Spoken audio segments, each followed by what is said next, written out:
Hello, my name is Jamie Lowe, and the Frankfurt Film Festival has received entries from 44 countries across the world, and I'm going to be chatting to some of the people behind some of our winning entries. And today we're talking to Simon Kay, who is behind the incredibly interesting film Kristallklar. So Simon, great to speak to you. It's a film all about fly fishing, and that feels like it's a passion of your own. So as a filmmaker yourself, this was a perfect sort of story to tell because it's two passions meeting in the middle. Indeed, exactly. So fly fishing for me was something that actually drew me to filmmaking. So some of the first and most enjoyable films I'd seen had been fly fishing films at a festival setting. And actually, that's what inspired me to pick up a camera in the first place. So I'm super, super happy that it received some attention from you guys, and very keen to be talking to you today a bit about it. And it's a really sort of, it's almost like a hidden gem, isn't it? This piece of river that you decided to sort of story tell about. Could you just explain the sort of synopsis and the actual story that you were telling? Correct. So the piece of river is in Western Germany. And in Germany, how it works is that rivers aren't owned by individuals, but they are leased from the state. So often guys are able to lease a portion of river for generally long periods, 10 years or so. And they then control the rights to the river, fishing, etc. This river was brought to my attention by someone who I had met on a fishing trip. And he said there's a guy named Kirill who appears in the film that has obtained this lease to this river, which for the previous 50 years had been in the ownership of one individual who was very private about it and didn't let anyone onto it. So I eventually went, I met with Kirill and Nick, and we fished, and we discussed what he's doing with the river. And I could see immediately how passionate he was about this river, where it wasn't just about something that he wanted to use for fishing. He was so deeply passionate about the ecosystem and the environment that, I knew there was a story to tell. So basically, it was a case of not only the piece of water, which has been very secret and still remains a secret. We don't give away the location, in fact, at all. And basically tells the story of how he wants to keep this river system thriving for the rest of time, and just shows his passion about that.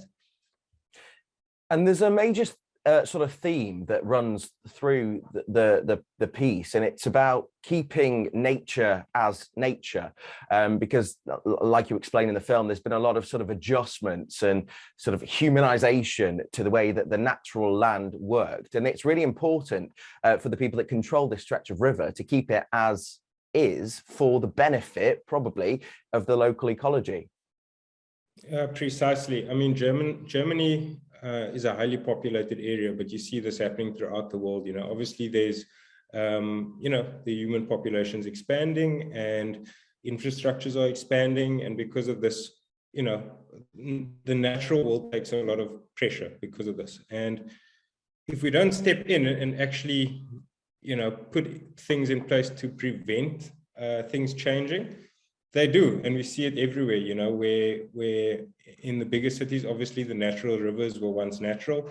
They end up building canals and so on to make it easier for transport and things like this. And this, it ruins basically the ecosystem and everything around it. It's, it's interesting to see how these little changes impact everything. It's not just the water, the water breeds so much life that you see the changes in the entire surrounding area. It changes the way rainfall occurs.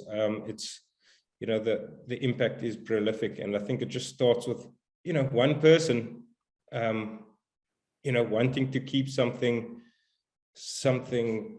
let's call it pristine, or their drive to move something back towards pristine. It doesn't necessarily need to remain that way. You can actively improve an environment. And I think for me, it was so important, this film, because in our day and age, we're seeing so much digitalization, and fewer people are actually going out and exploring the natural world. You know, they trapped behind screens and apartments. And I think a big part of the film for me was just hoping that someone sees it and just wants to get out there, not even to this river, but just wants to go explore the outside world and maybe feel some connection that, you know, makes them want to, in some small way, make a bit of a change, I guess. Do you know, watching the film, I did sort of find myself going back in my memories to sort of long, sort of hot summer days where I would just go with friends and just walk. So I grew up, I had the privilege of growing up in quite a green area, and we would just sort of happen across springs, brooks, lakes, even like small little pond type things. And that's sort of what the visual elements of the film sort of sent me back to. So it was that a sort of directive choice? You were trying to sort of evoke a feeling of sort of the connection with nature via this film? Exactly that. So, I mean, there are quite a few, I mean, there are hundreds of fly fishing films out there, and a lot of them focus on the fishing. And one of the key things I said to Nick, who was also in the film, and Kirill, when we were in the process of deciding, you know, how we were going to film this and what exactly I wanted to do with the film, I said, I don't necessarily want to make a fly fishing film. I want someone to be transported to the feeling of what we feel when we are on this river fly fishing. So I'm glad you said that, because that was exactly my hope, that it's not just someone who cares about fly fishing that would find the film, you know, or the film would speak to a much larger audience than just those who fly fish. There's very little. Absolutely, because I don't fly fish and I don't ever plan to, but I really enjoyed the film. Excellent. That's exactly it. I mean, there's very little talk of technical things, fly fishing things in the film. It's more a case of a fly fisher's journey on this water and speaking to, I guess, anyone. Just my idea with the film is that it almost creates a nostalgic feeling, takes you into this almost dreamlike world. And that, yeah, exactly what it did for you, luckily, is, you know, transported you back to a time that you remember, that speaks to you in a, I guess, in a positive way about an experience you had outside and on the water. And let's talk about the crayfish, because I mean, there was without too many spoilers, there was a very sort of epic catch right at the end of the film. But there was an issue with the crayfish, which was really interesting to me, because crustaceans like that, you don't necessarily just think about them in your day-to-day life, but the sort of I mean, you're probably going to explain it better than I ever can, but there's an issue with the native crayfish to that area and how they're being sort of threatened by outside sort of species. Exactly. So in this river system, there was a native crayfish. Let's call it the German species. And at some stage, an American species of crayfish was brought into Germany for, you know, for the purpose of, what do you call it? Farming, essentially. Farming, yeah. Selling and eating. And they do still farm these crayfish. But what ended up happening is that this crayfish contains a virus, which the American species, it doesn't affect them. So consider them like a host where they aren't impacted by it at all. Unfortunately, when this virus is picked up by the local crayfish, they aren't immune to it. So as soon as an American crayfish is introduced into the system, this virus spreads, and essentially all the other, or the local species, gets wiped out. So, you know, you can look online. There are quite a few articles about American crayfish and how they are basically breeding prolifically throughout Germany.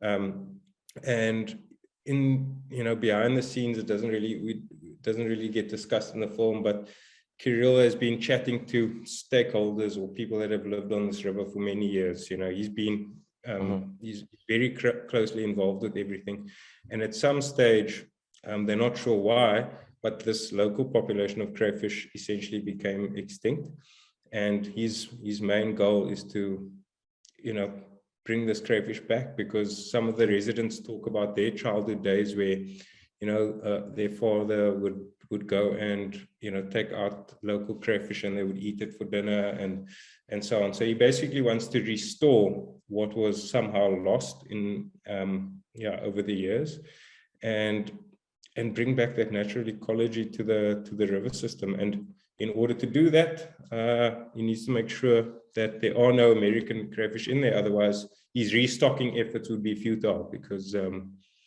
they just wouldn't survive. And that's really important. Sorry, that's really important to that area, that the fact that it isn't restocked, the fact that the fish are native to that stretch of river.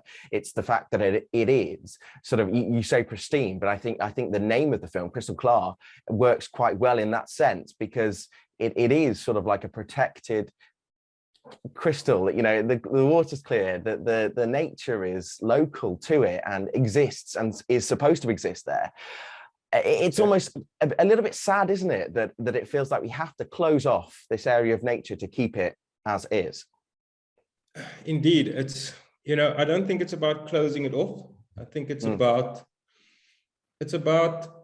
if you think of any reserve, any nature reserve throughout the world, it's not about closing it off to the public. It's not about saying, don't enjoy it.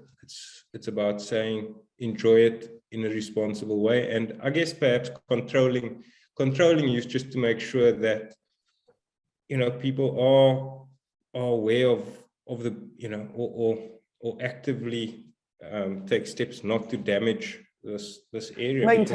Maintaining the place as it's supposed to be. And it's hard work, I guess, for the people that choose to take on that responsibility. But let's get back to the film. And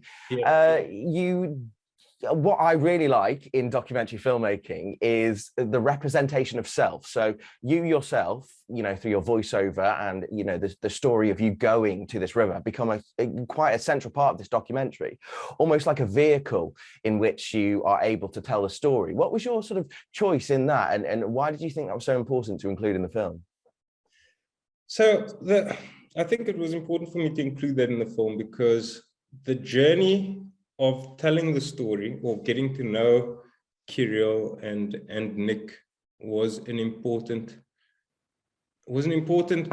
idea for me, because it was a case of not only telling, it's not someone who came to me and said, listen, here's a story to tell. It was me on a journey to discovery, and throughout the filmmaking process, I myself did learn a lot about this river and a lot about what Kirill was doing, and myself found a connection to this world that he transported me to. So in my mind, the film was a journey of my own as well. I don't appear often, but I wanted to tell it with my voice in the way I experienced the journey, because it wasn't a highly planned out, scouted out documentary, which I went back and filmed. It was not something where I went and spent a ton of time there.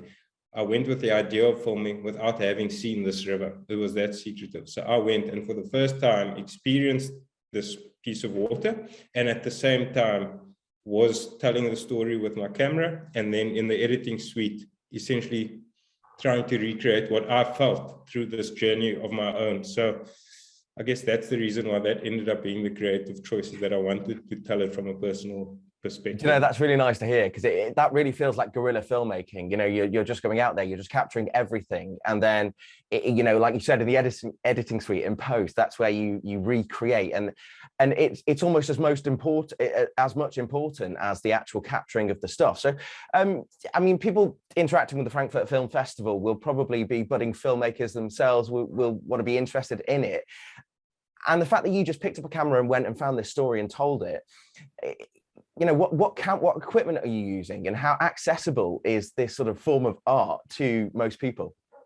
So, the amazing thing for me is that I haven't been making films for my life. I didn't study filmmaking. And I think the beauty of it is that where technology is at now, a beautiful image is accessible to anyone. The camera I used for 90% of the filming was a Lumix S5, so one of the Panasonic cameras. The reason I chose it is it's super compact. So often with this film, you'll see I'm standing, well, you don't see me in the film, but for a lot of the shots, I'm walking through the river, I'm filming within the river. So a lot of the time between scenes, rocks are slippery and I don't want my camera to be submerged. So it was in my waterproof backpack.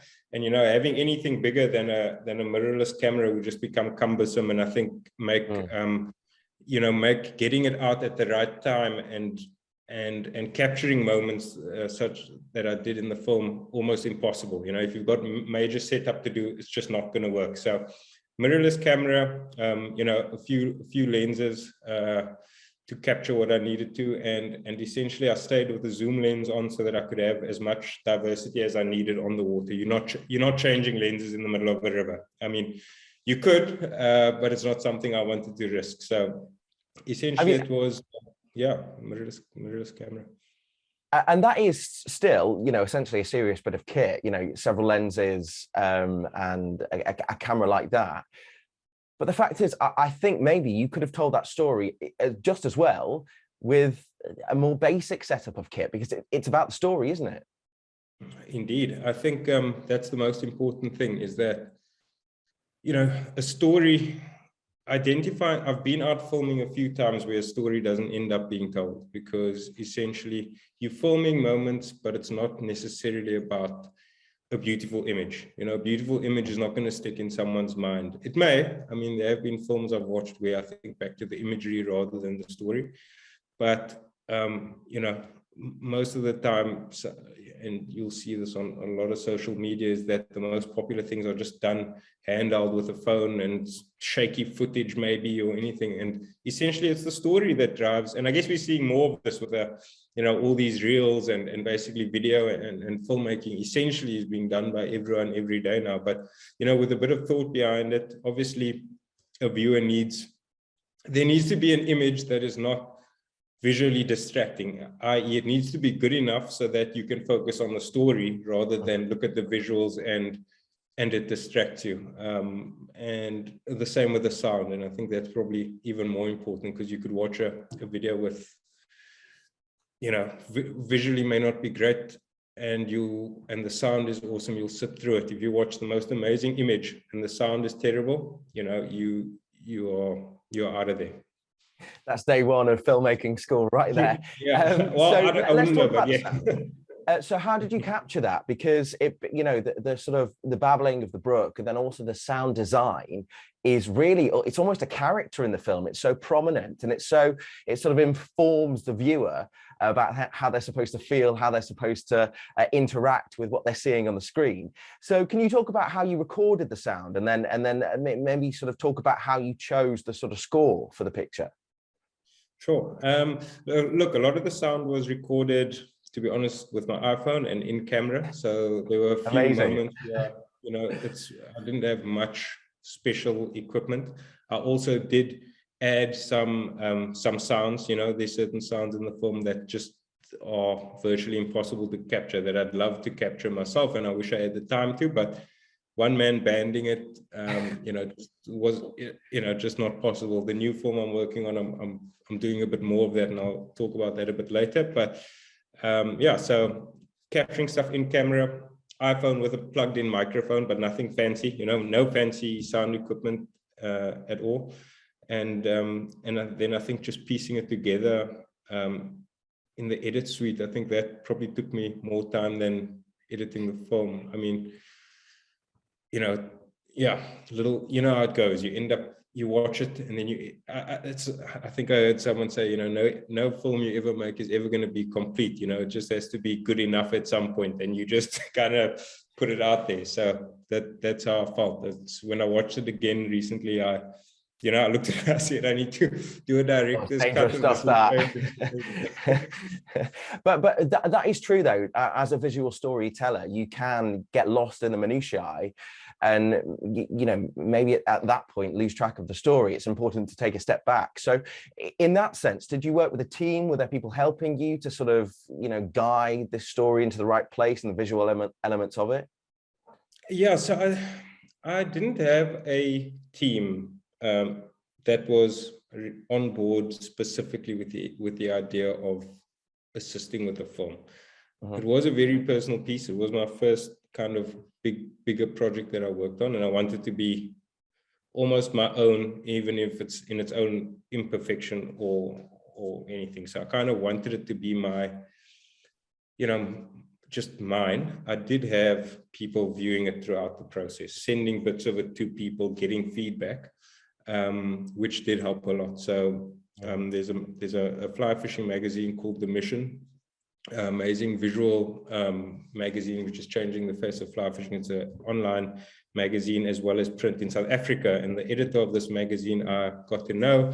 And throughout the process of the film, I was sending it to him to get, he sees a lot of media around fly fishing. That's his business. So he was giving me some feedback along the way. Obviously, Nick and Kirill, I was constantly watching it with them to see if it was important to me that the story, that Kirill, more importantly, was happy with the way his story was being told. So there was a lot of feedback there. And then one or two friends. So there were one or two close friends that have some filmmaking experience that I sent it to. But it was, a case of some criticism coming through and making some changes. Definitely for the good of the film. Important to get an outsider's perspective. Like you say, when you're editing this film and you're watching it thousands of times, you stop seeing it as a whole. And I think the most important criticism came when someone watched it for the first time and looked at it as a piece. I cut a few pieces out because certain areas were dragging. I changed some scenes where they said, I know how it fits. They didn't quite understand how that scene fitted to, and then, this sort of thing, mixed things around, changed the sequence of a few scenes just to make things flow. But overall it was, some close friends who've involved in fly fishing filmmaking, and then, Tudor and then the guys that were involved in the film. And talk to me about fly fishing, because it's obviously sort of a major part of your life. It inspired this film. Yes. It's not something that I've had much interaction with, and it probably is for most parts of the world quite a niche sort of hobby. What drew you to fly fishing, and sort of how often do you get involved with it? Okay, so fly fishing, to me, when I was younger, when I thought of fly fishing, I thought of, old dudes like standing at a lake, like casting these things, and it had no appeal at all. I grew up in Cape Town, and I used to go fishing when I was, throughout my life, sort of when I was young with my dad, but not fly fishing. And I was never really attached to fishing. It was something I did now and then. And what happened was, I think at some stage I worked with someone I worked with a guy named Dylan who fly fished. And he said, just come with me on a day out. And we ended up going to a stream in the mountains in the Western Cape of South Africa. And at the time I went fly fishing with him. I didn't pick up a fly fishing rod. And what happened to me on that day was, it was the first time I felt so relaxed and immersed in an environment, just being out there in the water, nothing else around, no phone reception. And basically I just, for the first time in many years, I got back feeling a sense of calm that I had never, I guess, I had almost forgotten existed within my own persona. So that was the start of, for the first experience of fly fishing. And then very soon after that, I think a week or two after that, there was a fly fishing film festival in Cape Town. Well, it's a global festival, and it was the Cape Town event.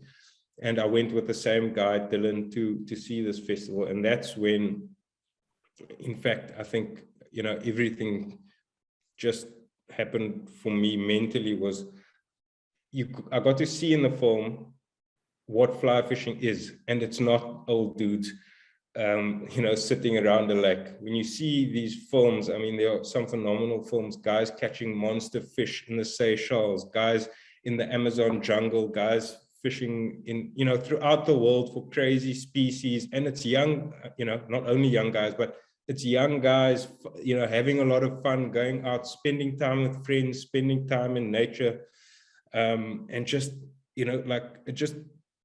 it blew my mind to see these images on film and realize that that's the world of fly fishing. And I think once those two things clicked, that, you know, it was about this, you know, it's so much fun, but you're also just out there and getting away from, I guess, the trappings of everyday life. That from that day forth, I basically just consistently went out fly fishing, and it convinced me. The first idea I ever had when I picked up a camera was to make a fly fishing film. So that's the reason I picked up a camera, and super grateful for it.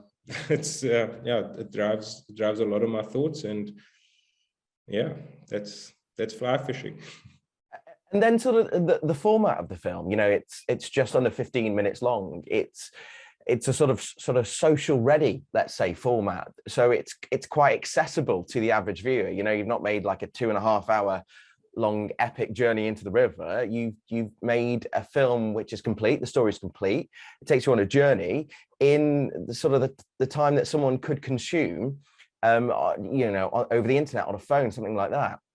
So in doing that, are you trying to communicate the benefits of spending time outside, or are you trying to promote fly fishing? Because that must have been a sort of director's choice to keep it at that length and that sort of format.